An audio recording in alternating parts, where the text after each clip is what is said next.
Eccoci ritornati a un'altra puntata di Sguardi sul Veneto e come vi avevo promesso siamo qui di nuovo a Villa Settembrini a Mestre. Villa Settembrini che è questo gioiello ottocentesco che si trova in via Carducci, quindi nel cuore di Mestre, e che è stata donata appunto da Arnaldo Settembrini alla Regione del Veneto, purché la Regione del Veneto si impegnasse a mantenere quello che ormai da 50 anni è un famoso premio letterario, il premio appunto Settembrini, di cui parliamo oggi con Maria Teresa De Gregorio, che è la direttrice delle attività culturali della Regione Veneto, che ormai conosciamo. Grazie per essere con noi. Prego, grazie a voi. Allora, qui vicino a noi, siccome il premio è arrivato alla 50ª edizione quest'anno e insomma si terrà a novembre, allora qui si sta lavorando, è un work in progress proprio in vista di questa grande serata, e qui vicino, accanto a noi proprio, c'è un pannello che in qualche modo ci ricorda appunto chi sono queste persone che vediamo in foto.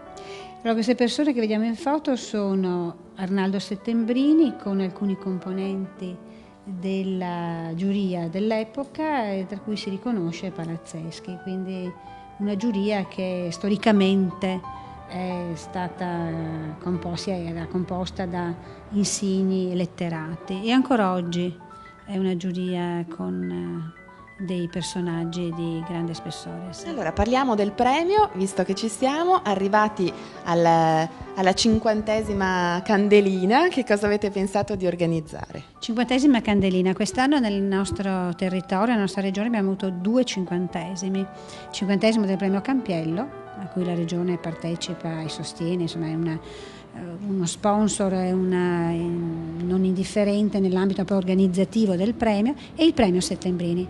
Quindi quest'anno il nostro vicepresidente, assessore alla cultura Marino Zorzato, ha voluto dare un segnale forte, proprio perché c'è questa scadenza, c'è questo compleanno e c'è soprattutto anche la conferma di un grande impegno da parte della Regione, perché in questi anni sempre è stato mantenuto il premio, nonostante le difficoltà, le situazioni economiche che nel corso degli anni purtroppo, ahimè, non dico nulla di nuovo se dico questo, è ben riconosciuto, insomma, le difficoltà che la cultura, i bilanci della cultura stanno attraversando, però l'impegno di continuare a mantenere questo premio, anche perché il premio letterario Settembrini è un premio raro, nel senso che si rivolge ad un genere letterario particolare, che è il genere del racconto e della novella, quindi un genere particolare con una produzione letteraria anche particolare.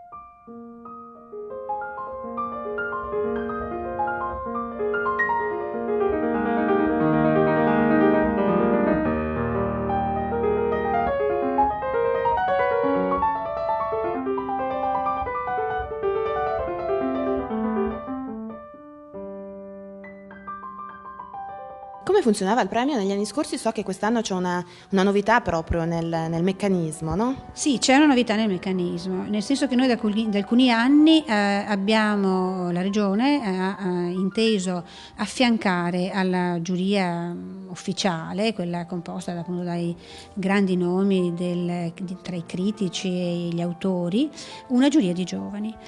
Quest'anno la formula è stata leggermente modificata, nel senso che la giuria ufficiale ha selezionato una 5ª finalista, e nell'ambito della quale gli altri anni individuava il vincitore, e parallelamente i lavori della giuria dei giovani si muovevano sul totale dei libri pervenuti e individuavano anche loro il loro premio. Da quest'anno invece la giuria tradizionale ufficiale individua la 5ª, e poi nell'ambito di questa 5ª una giuria popolare, una giuria popolare di giovani, individuata tra una ventina, 21 in precisione, allievi delle scuole di Mestre, decreteranno il vincitore. Quindi ci sarà un po' nella serata finale un po' di suspense, nel senso che lo spoglio del vincitore verrà fatto in diretta, e quindi insomma, abbiamo cercato di dare così, di vivificare oppure di dare un nuovo contenuto sperimentale in occasione di questo 50°. Poi vedremo i prossimi anni, cerchiamo sempre delle modalità nuove anche per coinvolgere sempre di più, diciamo così, il tessuto. E proprio esatto, io volevo chiedere proprio questo: chi partecipa al premio Settembrini in genere? Insomma, sono persone di che età, di che provenienza? Avete un'idea? Sì, allora, innanzitutto sono il pubblico degli affezionati, no? Perché una città come Mestre, dove raramente si propongono e si creano delle iniziative non solo culturali, ma delle iniziative ricorrenti, creano sicuramente un pubblico di affezionati. Quindi c'è un pubblico di affezionati che è di un'età, diciamo così, variabile, perché adesso in particolare con l'inserimento anche dei giovani, della giuria dei giovani, quindi dell'apertura alle scuole, agli insegnanti, ai giovani, questo pubblico di affezionati si è allargato. Quindi la formula che noi usiamo è sempre quella di avere un momento in cui c'è l'incontro con la cittadinanza qui a Villa Settembrini, perché abbiamo voluto mantenere il luogo caro a Settembrini e caro al premio, e da qui poi ci si sposta al Teatro Tognolo, e lì ogni anno c'è questo momento di presentazione dei volumi vincitori, si terrà un concerto, e lì il pubblico, e lì ovviamente il pubblico è il pubblico che partecipa, alla cittadinanza in numero anche molto elevato. Qui è più di nicchia l'incontro in villa, poi l'apertura del momento della cerimonia è un'apertura che si rivolge alla cittadinanza di Mestre. In cosa consiste il premio? Il premio consiste in un premio in denaro, ovviamente, che viene dato al vincitore. E da quest'anno l'apertura alla cittadinanza, per riprendere il concetto che stavamo sviluppando, è ulteriormente allargato, in quanto la cinquina verrà presentata nell'ambito delle iniziative che il Comune di Venezia organizza a Mestre in occasione del Santo Patrono, quindi tra la fine di settembre e il mese di ottobre. La cinquina finalista verrà letta in alcuni luoghi della città, e in particolare si inizierà con Villa Settembrini. E proprio dopodomani, se non sbaglio, c'è il primo appuntamento, esatto. Giovedì 11 ottobre. Esatto, giovedì 11 ottobre qui a Villa Settembrini. Si parte poi ogni giovedì, perché sono riconosciuti ma i giovedì letterari legati al premio letterario e realizzati in collaborazione con gli Amici della Musica de Mestre e il Comune di Venezia. Si terranno poi nel Centro Culturale Santa Maria delle Grazie giovedì 18, il giovedì 25 alla Libreria Feltrinelli, l'8 novembre, sempre di giovedì, al Centro Culturale Candiani, per poi chiudere il giorno di 15 novembre a Villa Settembrini. Ecco, qui ci sarà quindi la lettura la presentazione dei 5 finalisti, con lettura di brani e delle piccole esecuzioni musicali. Quindi un appuntamento di letteratura, anche interpretazione, perché ci saranno degli autori che interpreteranno, non solo leggeranno queste parti delle novelle che sono state selezionate, e un accompagnamento musicale. Allora io farei anche il nome degli autori che sono arrivati proprio nella cinquina dei finalisti, con il titolo dei libri: Il ragazzo che lanciava messaggi nella bottiglia è il racconto di Rocco Familiari, che verrà presentato dopodomani. Dopodiché il giovedì successivo Roberto Piumini con L'amatore. Strane storie di Gianni Biondillo verrà presentato il giovedì 25, Dentro di Sandro Bonvissuto il giovedì 8 novembre e infine Autismi di Giacomo Sartori il giovedì 15 novembre. Invece la serata conclusiva è il 30 novembre, se non sbaglio. La serata conclusiva è il 30 novembre al Teatro Tognolo. Le case editrici che sono state selezionate sono tutte case editrici, alcune forse anche locali, ma tutte che hanno ovviamente una distribuzione a livello nazionale, quindi il premio continua a mantenere quella che è la sua qualità, sia in termini proprio di scrittura che in termini anche di editori.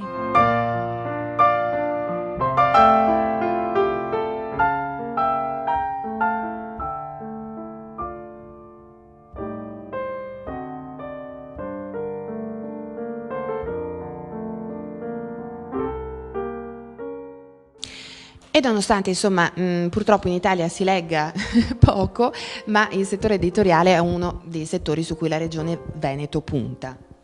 Sì, allora l'assessorato alla cultura sta mettendo in atto ormai da molti anni, con una legge specifica sull'editoria, delle strategie a sostegno dell'editoria, mediante delle attività di sostegno a coedizioni, quindi a pubblicazioni che la Regione coedita con le case editrici, e anche attraverso l'acquisto di volumi di pubblicazioni di interesse regionale.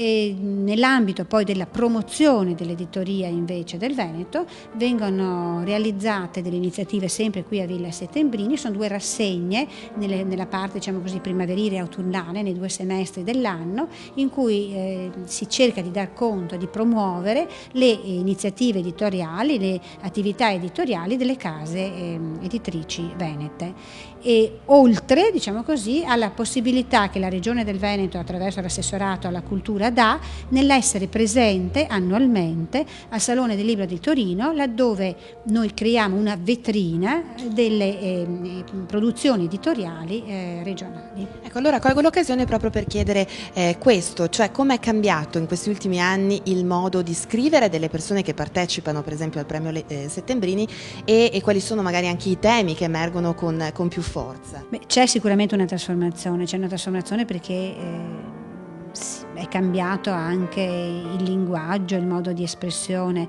e delle riflessioni che la giuria proprio di quest'anno ha fatto nel momento della selezione dei 5 finalisti è quella di aver riscontrato un livello qualitativo di scrittura e di argomentazione veramente eccellente.